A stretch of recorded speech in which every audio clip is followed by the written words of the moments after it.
Fasten your seatbelts. It's going to be a bumpy night. I'm gonna get that gun of mine, and I'm gonna change you from a rooster to a hen with one shot. Some people call me a freak. I hate that word. I don't believe in it. Better yet, I don't believe in labels. You know, I think you're the only girl in the world that can stand on a stage with a spotlight in her eye and still see a diamond inside a man's pocket. Because I'm up at 5 every morning working my ass off. Does someone want to just tell me to my face, you're never going to give me the scores I deserve? Welcome to Girls on Film from the Glasgow Film Festival 2021. I'm your host, Anna Smith. Now, we always love being on stage at the festival, but this year, of course, it's gone online. And regardless of where you are in the UK, you can join till the 7th of March. Like my guests, who are also joining me remotely from their homes. In case you're new to the pod, Girls on Film is a fun, feminist film podcast that shines a light on female film critics and filmmakers. My guests today are 3 fascinating women with work in the fest. First up is a debut documentary director who's made a film about her mother. Polystyrene, I Am a Cliché, is about the groundbreaking singer-songwriter who shot to fame with the band X-Ray Specs. I'm thrilled to welcome Polystyrene's daughter, Celeste Bell. Some people think little girls should be seen and not heard, but I think, oh, bondage, up yours! My mother was a punk rock icon. People often ask me if she was a good mum. It's hard to know what to say. 1, 2, 3, 4! Do you think you're a rebel in today's society? Yeah, I suppose I am a bit. Polly had her own ideas about everything. She didn't follow trends. She was a woman of colour in an industry full of white middle-class men. Nobody else was singing what Polly was singing about. I fell in love with her. I fell in love with the music. I actually started singing because of her. Well, Celeste, welcome to Girls on Film. Hi, thank you. And welcome to Glasgow Film Festival. I know we can't actually be there, but I feel like we are part of the festival right now. So tell me how it feels to be part of Glasgow.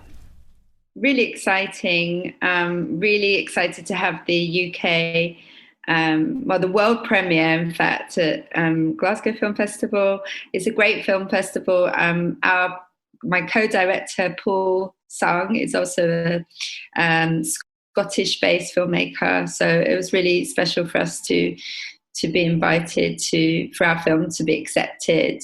We also received some support, some funding from Creative Scotland. Big, premiering at Glasgow has been really wonderful. Oh, well, congrats. It is a very special festival. Whenever I've been up in the past, there's a lovely, intimate, friendly atmosphere, and there's so much passion for film.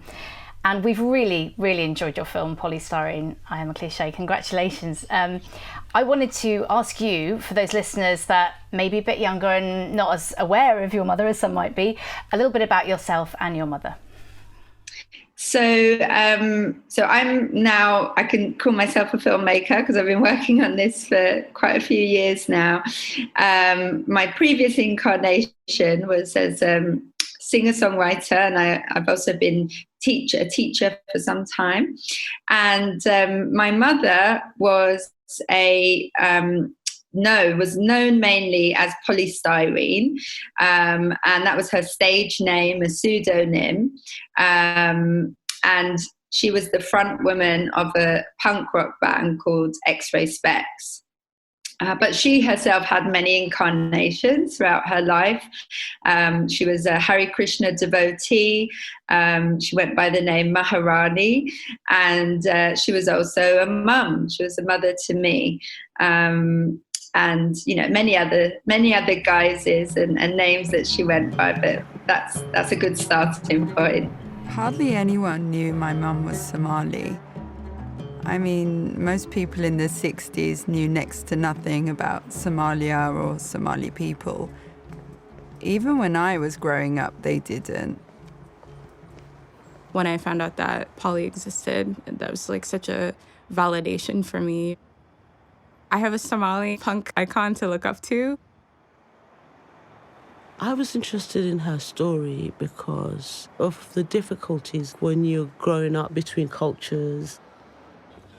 When you come to a community, you always want to learn about the people who have been here before you, who've pioneered and kicked doors down and flattened walls for us to come through. She certainly was an extraordinary woman, the total one-off, and I love how the film has so many very personal details about her life, and of course you yourself appear on screen. At what point did you decide to make it quite so personal and very much from your perspective as her daughter? The film kind of really went through a lot of changes. So the original concept was, I think the focus was more on my mum and her career and her experience in the music industry. But it really, as we went on, we realised that actually the story of our story, so the relationship between my mother and myself, was actually something we really wanted to tell, and it was coming through. And already, obviously, because I was so prominent in the film in terms of narration, and I was kind of the guide, I'm taking the audience to these various locations that were important to my mother and to myself. So the film just developed more in terms of, yes, we are telling the story of my mum's career and my mum's life, and the music is really important. It's a really important part of that, but it's also the story of a relationship between a mother and daughter. So yeah, that's kind of how it happened quite naturally and organically. Can you tell me a little bit about working with Paul, who you mentioned, and co-directing with him? How did that dynamic work? It worked really well. Paul had more experience, has more experience than I do, because this is not his first film. He's made films previously. So it was really great to work with someone who was experienced, and so I could learn a lot from. And he was also very open to allowing me not just to learn, but also to really have total freedom to experiment, and to, together we work really well. And obviously we both have different strengths, and, we're able to, what's the word? You sort of complement each other in a way. Complement, do you think? that's the word, complement. It just Perfect. me, yeah. We complemented each other, I think, definitely, yeah. That's really good, yeah. I mean, on Girls on Film, we've spoken to quite a few women that have co-directed with men, and it's quite an interesting dynamic, and it can work really well because you both bring something different and a different perspective to the party. What challenges did you both come across during the process of filming? I mean, there are many challenges. I think filming, there weren't too many challenges, in fact, because we worked with a great cinematographer, Nick Ward, and we didn't try and do anything too fancy. It was just sort of the three of us mainly out shooting in various locations, and we didn't really have any setbacks with filming. I think the challenges really were more to do with sourcing, archive, and paying for archive. It was very expensive, so that was a bigger challenge for us than the filming was all the archive, because the film, it's, what we try to do is to have a balance between contemporary footage and archive footage. So we're constantly going from the past to the present. And so we did need a lot of archive footage in order to really bring my mother's life story to life. My mother taught me to love the sea, for water is the beginning and end of life on this earth. I find a kind of solace in retracing her footsteps, barely visible as they are in the sands of time. July 3rd, 1976, Hastings Pier, It's my birthday and I'll party if I want to. 19 today. What a birthday surprise. Tacky Dayglow sign. Sex Pistols. Market traders. Or my Freudian peers. Cockles, winkles and muscles. Never did like shellfish.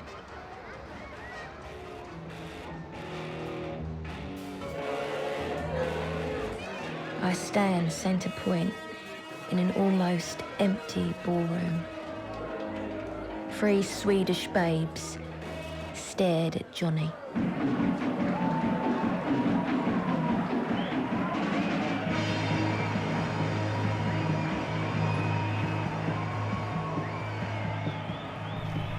It must have been an emotional process, and it's something that you obviously do cover in the film, but were there any particular moments you found shocking or revelations that surprised you in the process of, I know there's a book as well, so the book and the film?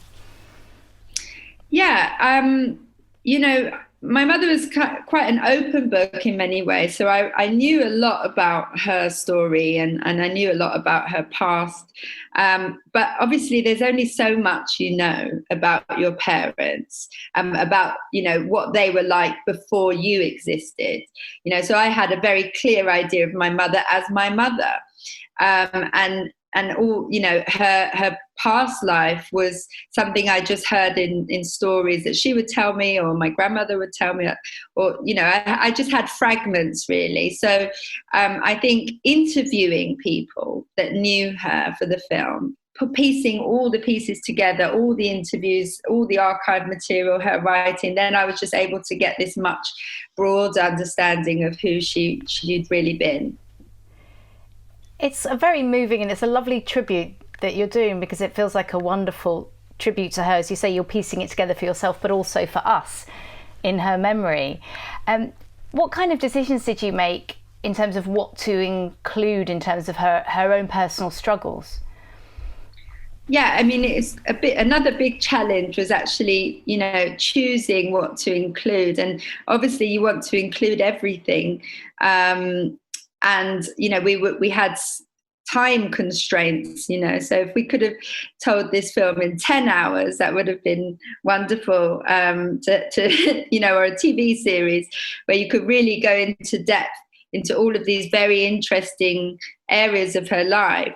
But I think, you know, we were helped by the fact that we had my mother's diary entries, and that was sort of the starting point, definitely for the book, and a very, very key element of the film, with these sort of retrospective diary entries that my mother wrote in the early 2000s, where she was looking back at her time in X-Ray Specs and when she was writing the songs on the album Germ-Free Adolescence, and she wrote a diary entry to go with each song.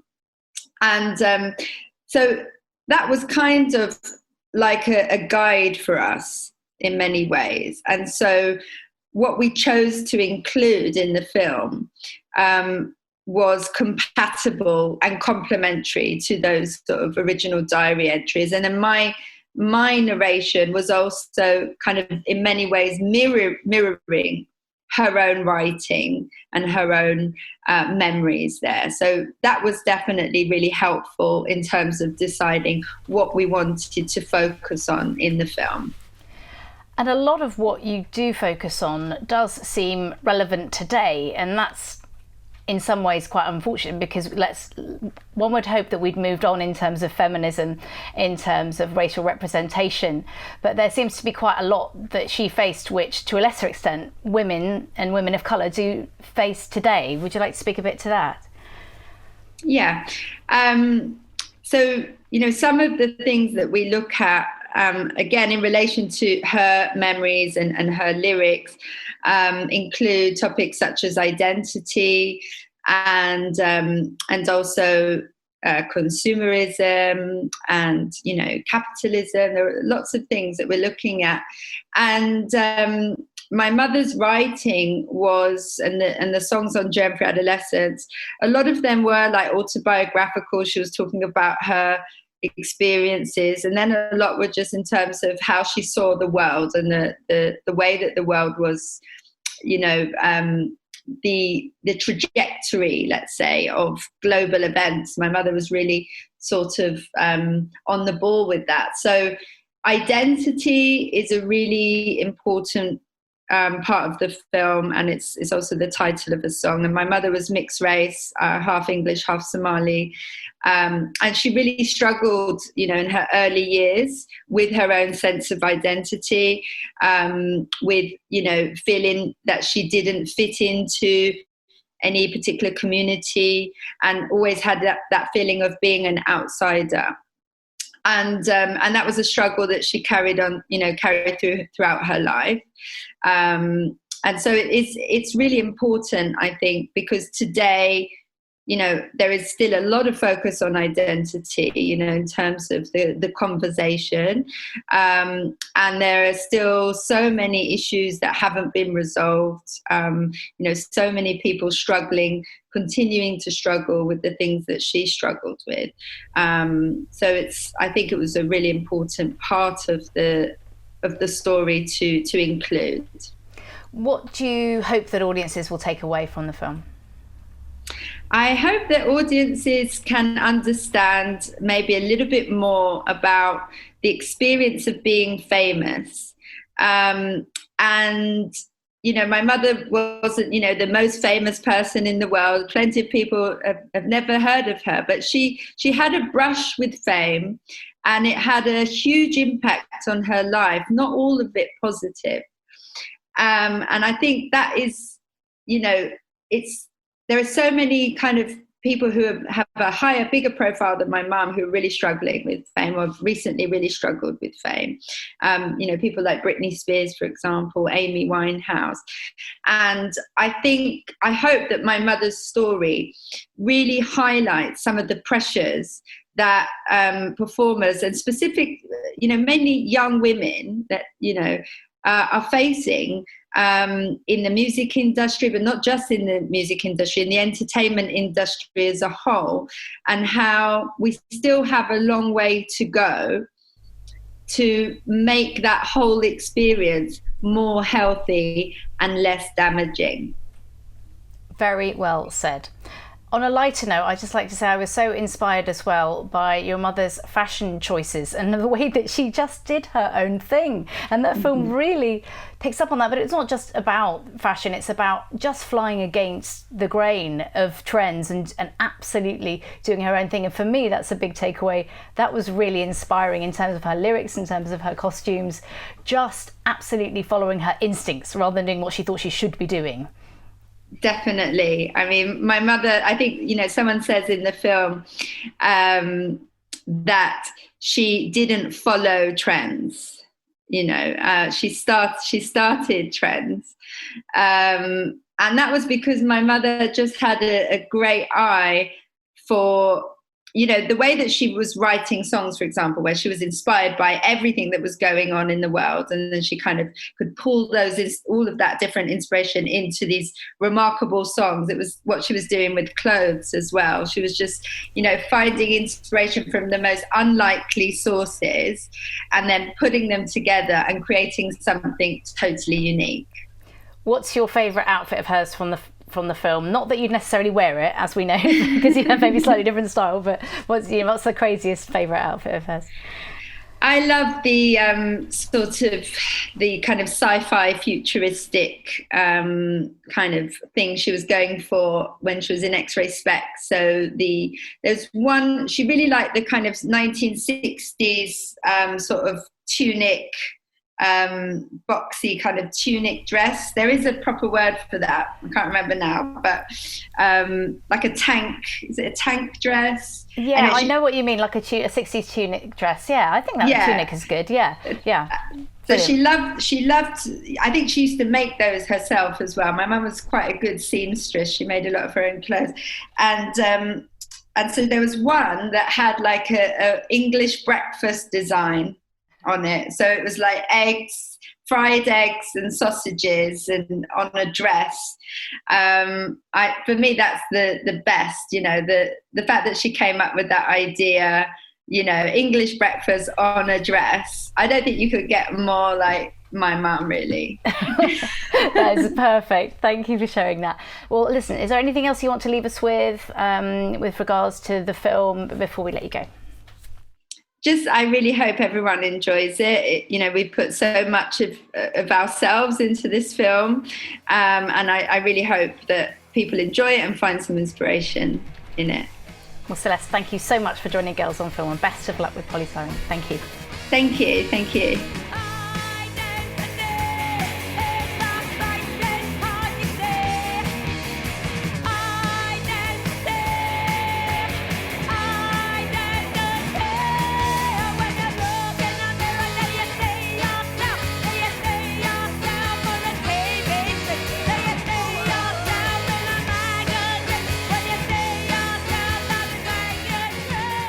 Obviously, identity meant something to her because of the song.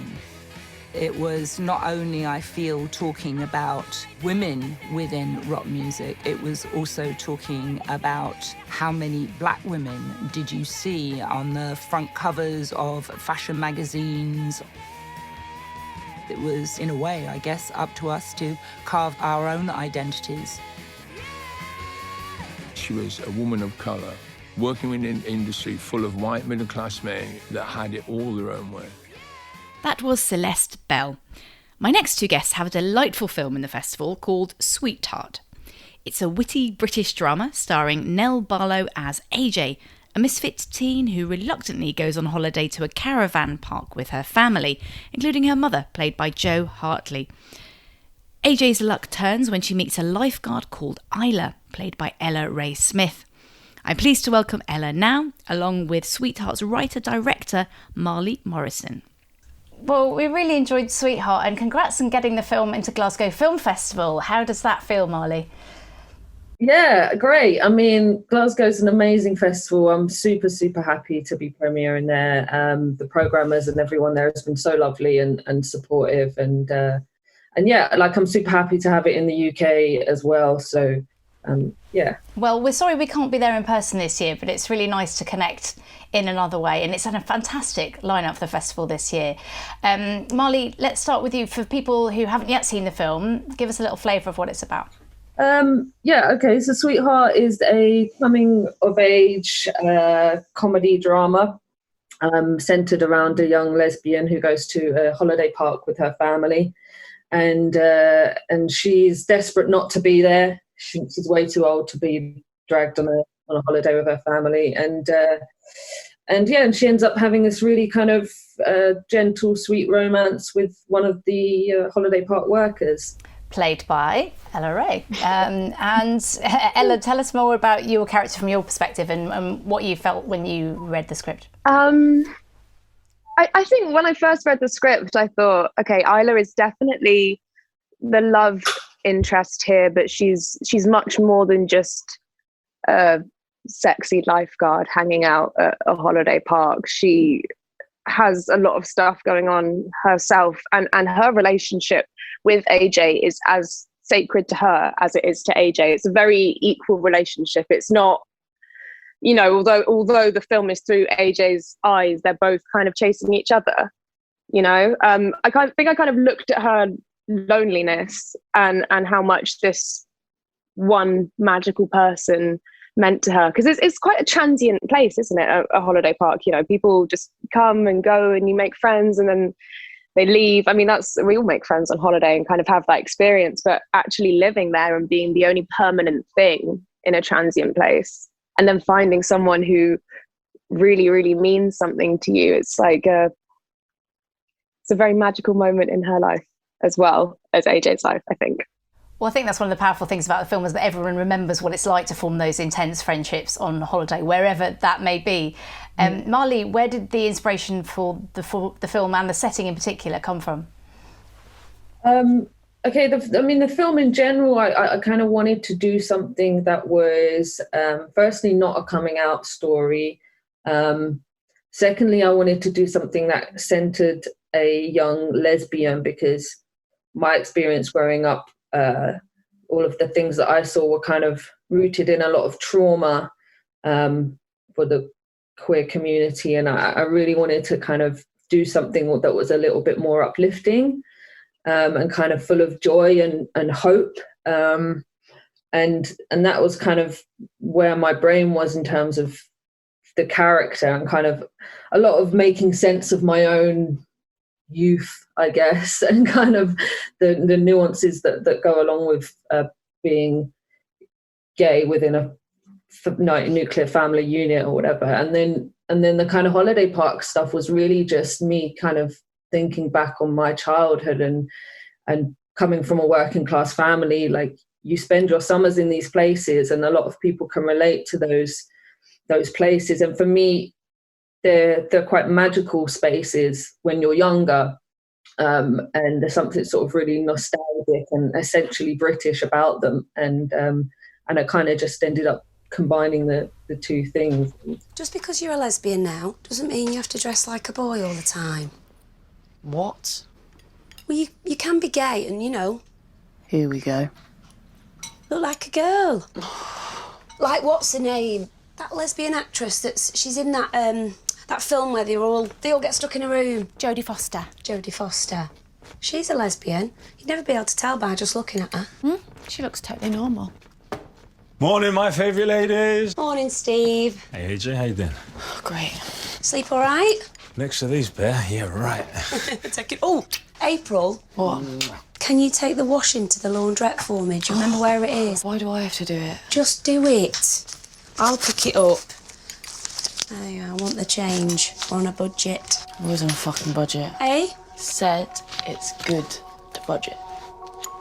There is a wonderful nostalgic and very funny quality. Congratulations on a funny script. I really laughed out loud many times. And as you say, that kind of setting in the holiday park is very evocative. LRA, tell me a bit about the shoot. I mean, that's convincingly, clearly a real holiday park, right?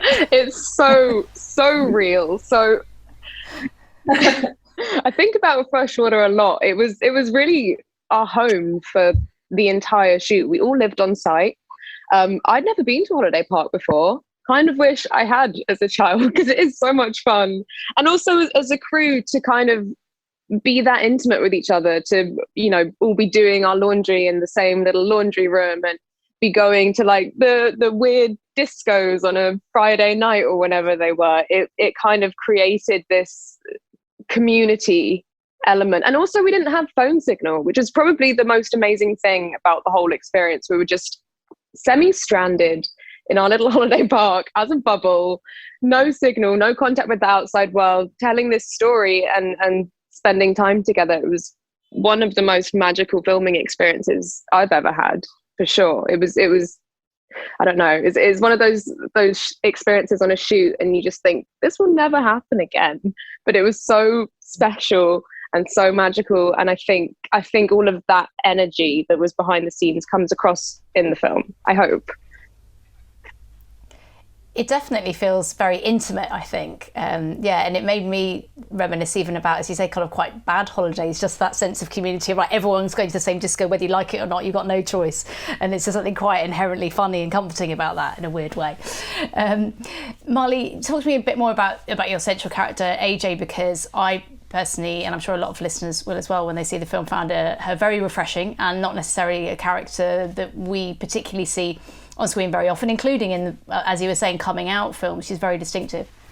As I say, like the character of AJ is kind of a combination of a lot of things. I mean, I grew up in a different time to AJ, so my experience is somewhat different, but my intention was almost to kind of give the character an ending and kind of a semi-enlightenment that I didn't have until much later in life. As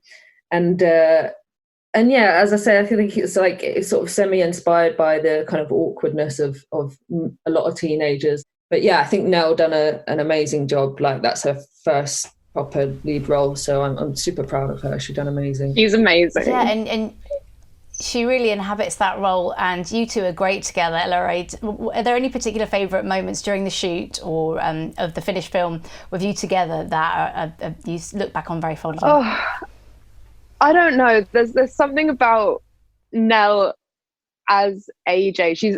She was just so intriguing constantly. She's the kind of actor that you're not you're not really sure what she's going to do next. And that is so exciting and enticing to work with. So kind of, you know, falling in love with her on screen is a piece of cake, and off screen, she's fabulous.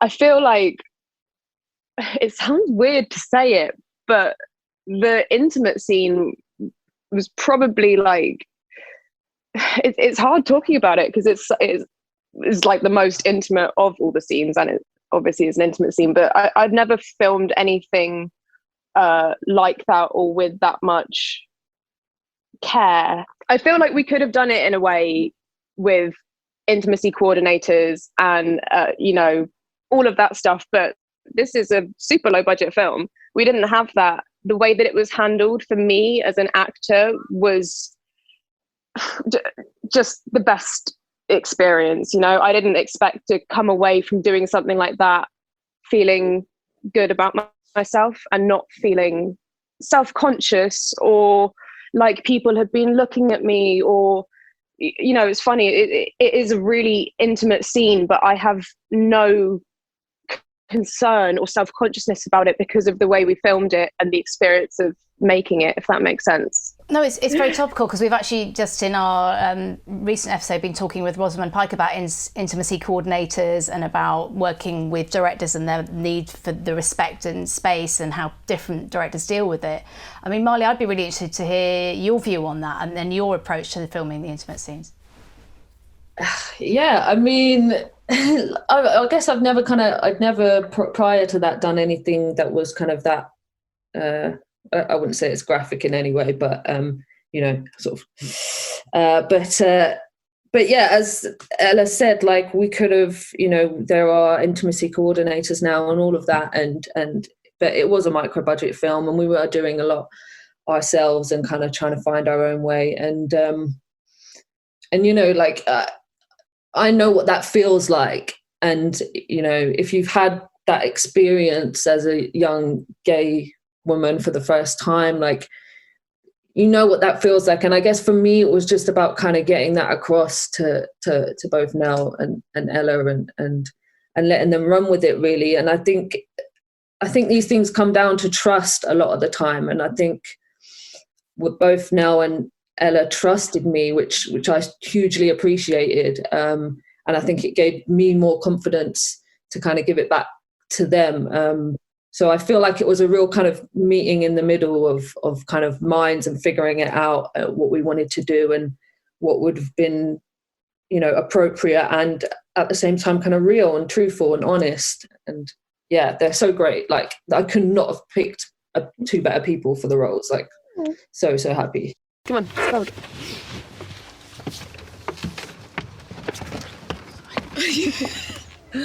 Fine.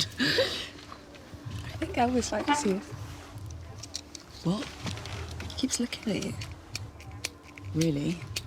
Can't see your type. Fuck, well, I'm sort of not... Hang on, sorry. Cheers. Boys. Sorry, what were you saying? How long have you and Nathan been together? Me and Nathan are not together. Shit, really? Sorry, I thought... That. It happened once, and he seems to think it's some sort of sign. What do you think? I don't think there's any such thing as signs. Got drunk, bored, or horny.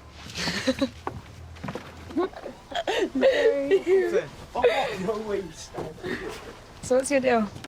It's one of those filming experiences that it was just weird. We whispered for an hour. We whispered. Yeah. Do you not remember that? It was literally four of us, Nell and Emily, GFP, whispering in a room by ourselves. No one else came in. It was like this sacred space where we knew we were going to do something like the most intimate thing in the whole film, and it was the last scene we were filming, and there'd been all this build up, like this is the sexy scene.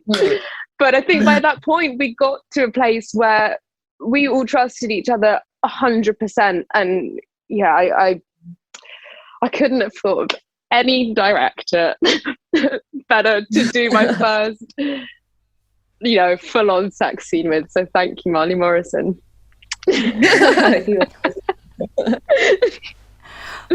What a lovely moment. Now, you mentioned your female DOP. There's a lot of women working on this film. Michelle, the producer, of course.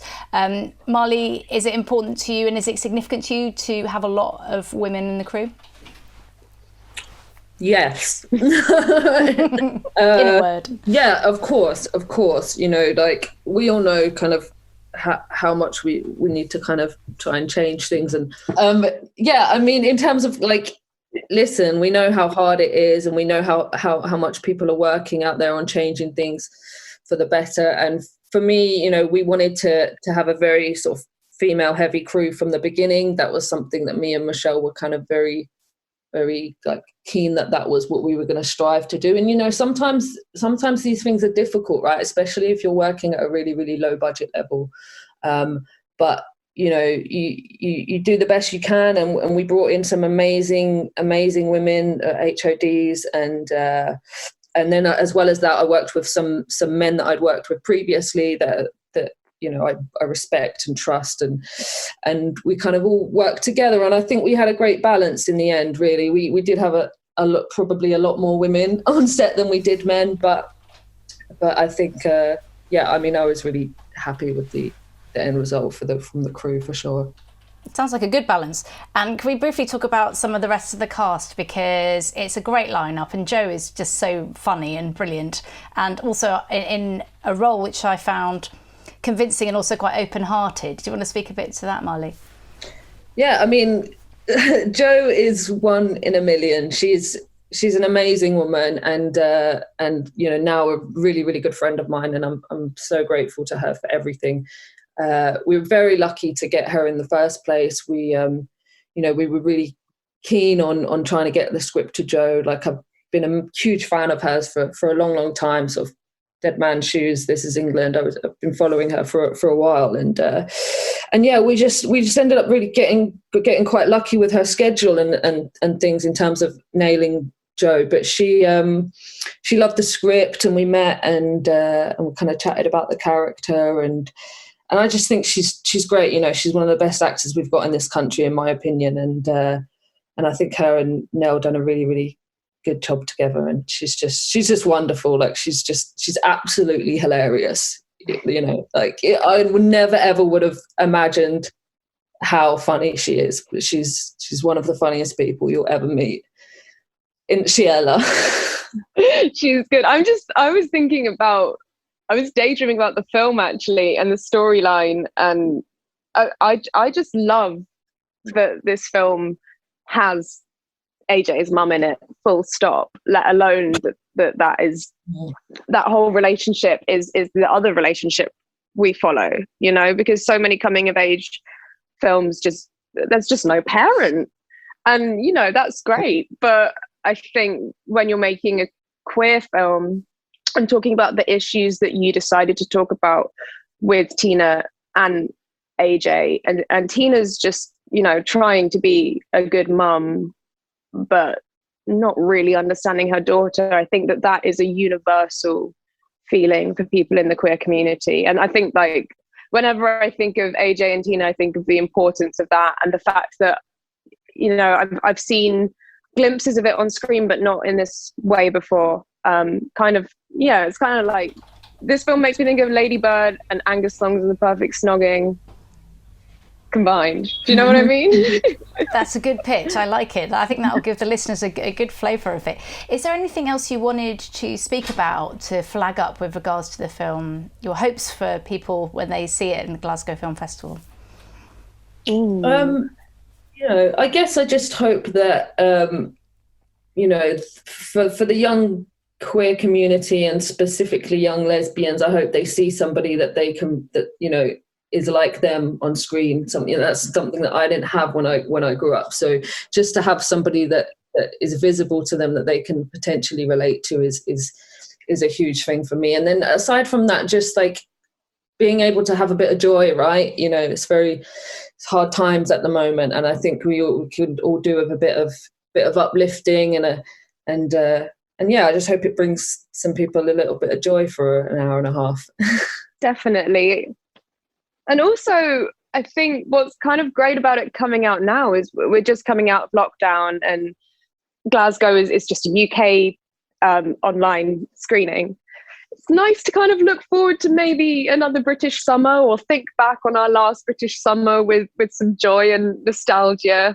Because I feel like every time people think of British summertime, it's like, it's not as good, go to Spain, go on holiday. But there are quirky, fantastic things about holiday parks in this country and adventures to be had in this country.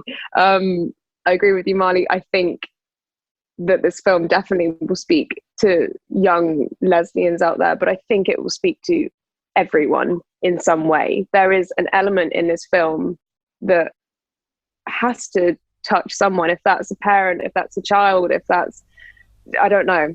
I just think it's kind of got a universal touch to it. But I'm very biased. What do you think? It's wicked.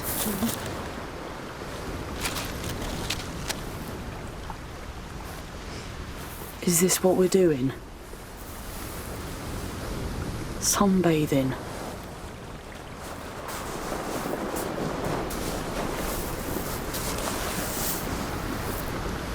I've never seen anyone wear so many clothes to the beach. Oh, yeah. I don't like the sun very much. You're sweating. Ew.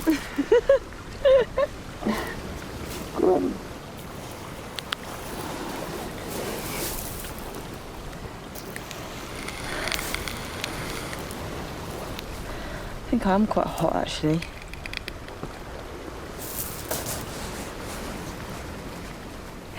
Well, listen, what are you both up to next? When can we see your work?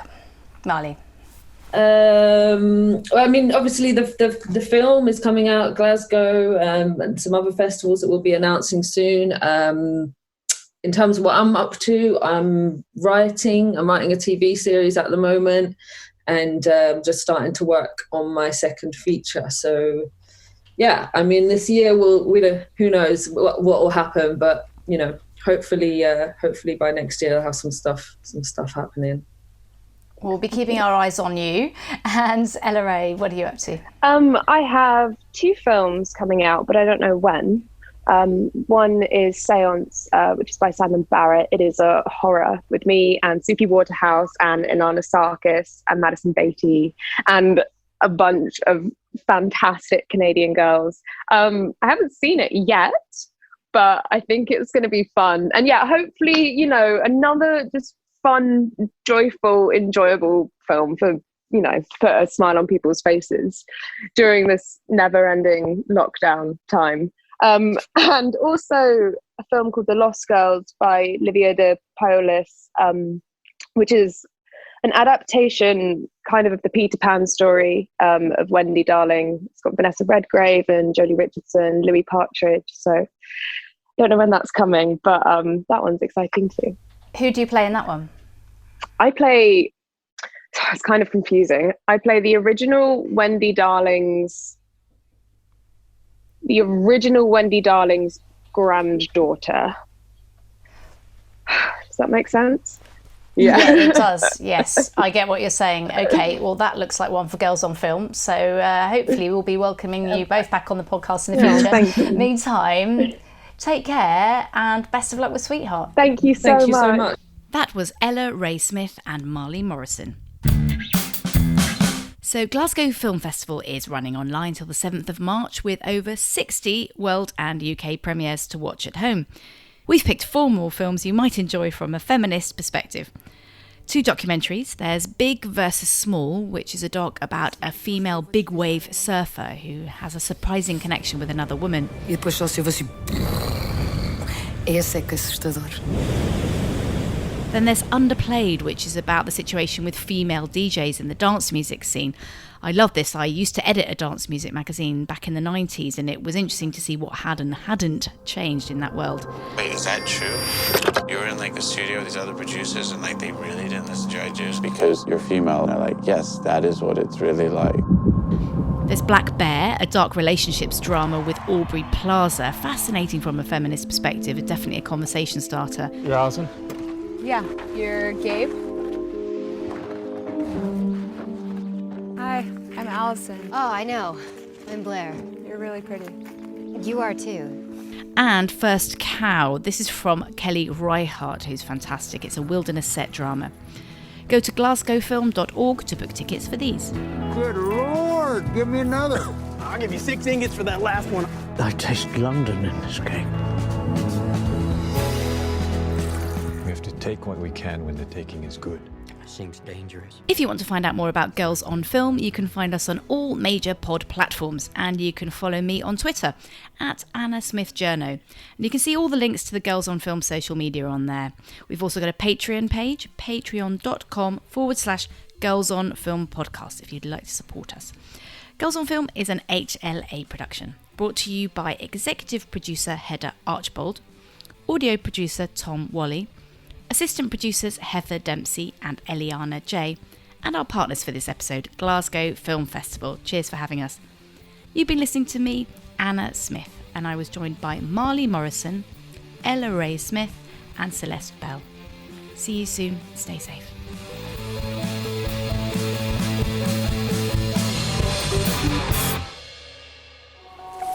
Joan of Arc was locked up for wearing the wrong clothes.